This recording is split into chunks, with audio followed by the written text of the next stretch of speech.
पिछली श्रृंखला में हमने सरदार भगत सिंह पर विचार किया और हमने यह देखा कि सरदार भगत सिंह, जिनका जन्म स्वतंत्रता सेनानियों के परिवार में हुआ था, देशभक्ति, स्वतंत्रता प्रेम उनके रग रग में समाया हुआ था।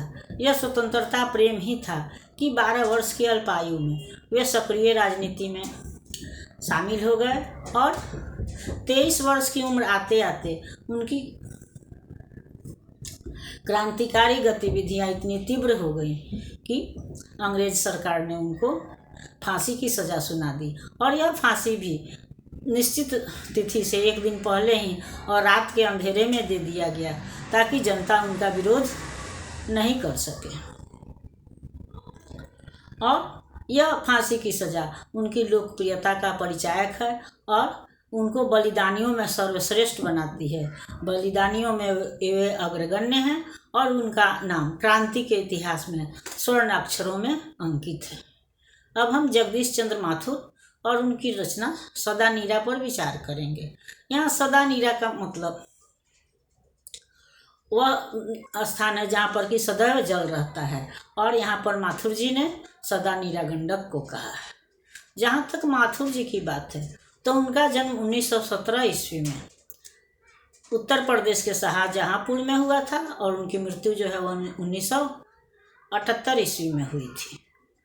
इलाहाबाद विश्वविद्यालय से उन्होंने अंग्रेजी एमए की डिग्री प्राप्त की थी और आईसीएस की परीक्षा उत्तीर्ण करने के बाद वे अमेरिका प्रशिक्षण के लिए गए और उसके बाद से वे बिहार में शिक्षा सचिव नियुक्त हुए। ये सूचना प्रसारण विभाग में हिंदी सलाहकार भी थे और इन्होंने वैशाली महोत्सव का भी प्रारंभ किया था।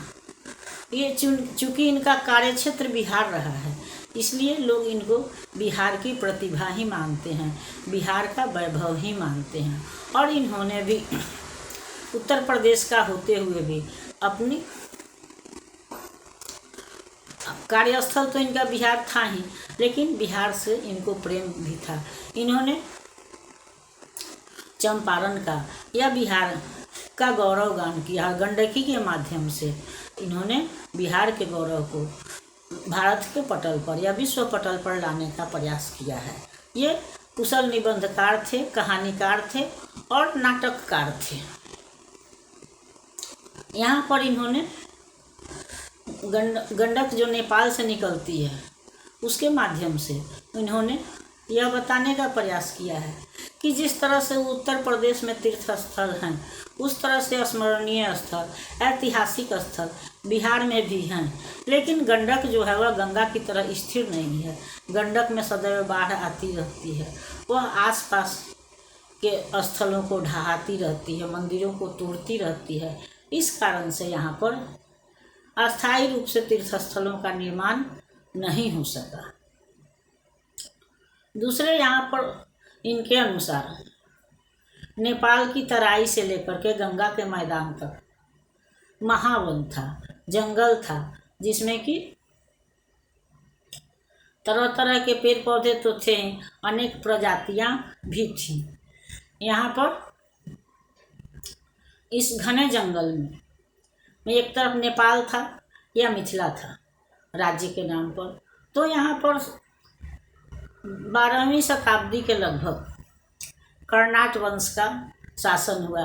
सोमेश्वर विक्रमादित्य के सेनापति ने यहाँ चंपारण में आकर, जो मिथिला विजय के लिए आया था, नेपाल के विजय के लिए आया था, वह आकर के यहाँ पर बस गया और इसने कर्नाट वंश की नींव डाली। और यह कर्नाट वंश जो है वह 16वीं शताब्दी तक शासन करता रहा। 16वीं शताब्दी में कर्नाट वंश के शासक हरि सिंह देव, जिनका दुर्ग या किला जो है वह घने जंगलों के बीच था, उस पर गयासुद्दीन तुगलक ने आक्रमण किया और हरि सिंह देव का किला जो कि अभेद्य दुर्ग था, तो उसने इस घने जंगल पर या उसके वृक्षों पर प्रहार किया और एक पेड़ काट करके उसने अपने सैनिकों को यह बता दिया कि पेड़ काट करके रास्ता बनाया जा सकता है और तब से यह प्रहार जो है वह चंपारण के जंगलों को अनावृत करता रहा, चंपारण की धरती को अनावृत करता रहा।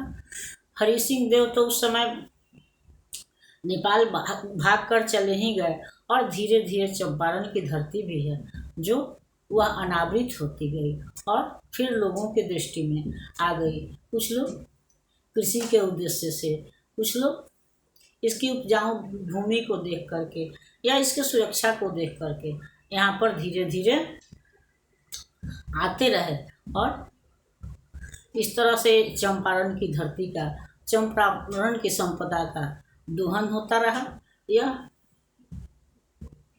उपजाऊ तो थी लेकिन इसकी जो संपदा थी उस पर लोगों की दृष्टि जो है वह पड़ती रही। धीरे धीरे पेड़ कटते गए और यह धरती अनावृत होती गई और इस कारण से गंडकी का रूप भी विकराल होता गया, गंडक में बाढ़ आते गए। इस कारण से यहाँ पर तीर्थ स्थलों का निर्माण नहीं हो सका जितना कि उत्तर प्रदेश में है। अगली श्रृंखला में हम इस पर विस्तृत चर्चा करेंगे। तब तक यह श्रृंखला आपको पसंद आती है तो इसको लाइक कीजिए, सब्सक्राइब कीजिए। मिलते हैं अगली श्रृंखला में, तब तक के लिए धन्यवाद।